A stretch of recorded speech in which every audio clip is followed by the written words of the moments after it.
हिंदुस्तान में मिथिला का जो इतिहास है, स्वर्णिम इतिहास, उसको तो मतलब क्या बताओ मैं, धूमिल कर दिया गया है इन मगधियों ने, धूमिल कर रखा है। समृद्ध मिथिला का बहुत समृद्ध इतिहास है। मिथिला में जो चीज़ था वो तो आप परिकल्पना भी नहीं कर सकती है यहाँ की सरकारें। तो एयरपोर्ट था, पूर्णिया एयरपोर्ट था, है और रहेगा। पूर्णिया का इतिहास जो है वो 252 साल पुराना है। तो जो रहेगा, तो अब आप चाहते क्या सरकार से क्या चाहते हैं कि जिसको जो चीज चालू था वहाँ पर, सारी व्यवस्थाएं थी वहाँ पर, उसको बंद कर दिया है, सब कुछ बंद करके रखा हुआ है। अब जिस टाइम जरूरत नहीं तो उस टाइम एयरपोर्ट था। अब तो हम लोग वहाँ से मतलब कि करोड़ों लोग बाहर रहते हैं वहाँ पर, तो यातायात की जो साधन है, सुविधा है, न हमारे पास ट्रेन है न प्लेन है। हम लोग धक्का खाते हुए मरते हुए जाते हैं यहाँ से।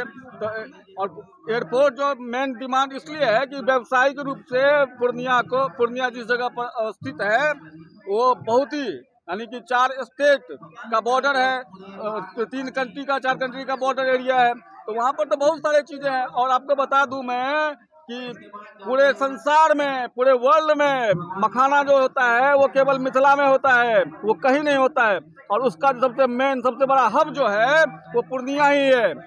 और कहने का मतलब ये है कि उस पूर्णिया में जो बड़े बड़े व्यापारी है जो जाना चाहते हैं वहाँ पर, वो 4 दिन का समय खराब होगा तो कोई पहुँच नहीं पाता है, क्योंकि यातायात की जो सुविधा है वो सुगम नहीं है।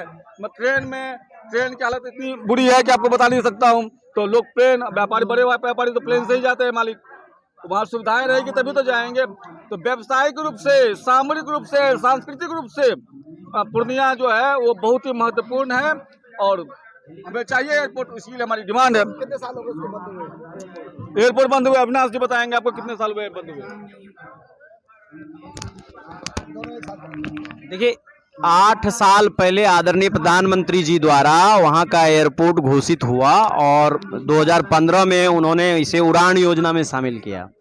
उसके बाद से लगातार राज्य सरकार वहां जमीन देने में विफल रही है और अभी लेटेस्ट राज्य सरकार पिछले साल जमीन अधिग्रहण करके केंद्र को सौंपी। तो केंद्र सरकार के जो नागरिक उड्डयन विभाग हैं उनका कहना है कि ये जो एयरपोर्ट का जमीन आपने दिया ये गलत डायरेक्शन में दिया है, आप सही डायरेक्शन में जमीन दो या फिर यहाँ 4 लेन कनेक्टिविटी दो। तो उस पर अब राज्य सरकार का फिर कहना है कि हम भविष्य में 4 लेन कनेक्टिविटी के भी विचार करेंगे।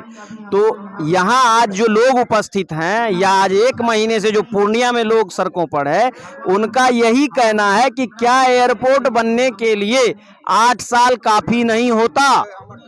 और आज इस आधुनिक युग में जहां विकास की रफ्तार से दुनिया चल रही है, वहां पूर्णिया के लोग जो सामरिक, सांस्कृतिक, भौगोलिक किसी भी दृष्टिकोण से देख लिया जाए, एयरपोर्ट डिजर्व करती है। और हम भारत के सबसे पुराने जिले में से एक हैं। हमारा 253वां साल हो गया। 14 फरवरी को हम 253 साल के हो गए। सिर्फ एक यही कारण हमको काफी है एयरपोर्ट के लिए, लेकिन ये सरकारें नहीं समझती हैं, हमेशा जनभावना को दबाना चाहती है। आज उसी जनभावना का प्रतिकार हम लोग दिल्ली में कहने आए हैं। पूर्णिया के लोगों ने, मिथिला के लोगों ने आज हमें प्रतिनिधित्व सौंपा है कि जाओ बेटा बता दो दिल्ली को कि दिल्ली दूर नहीं, 24 घंटा में पहुंच ही जाएंगे। या तो बिहार सरकार और केंद्र की सरकार एक टेबल पर बैठकर पूर्णिया एयरपोर्ट के मसले पर आपसी संवाद करे, अन्यथा हम लोग चुनाव का बहिष्कार करेंगे।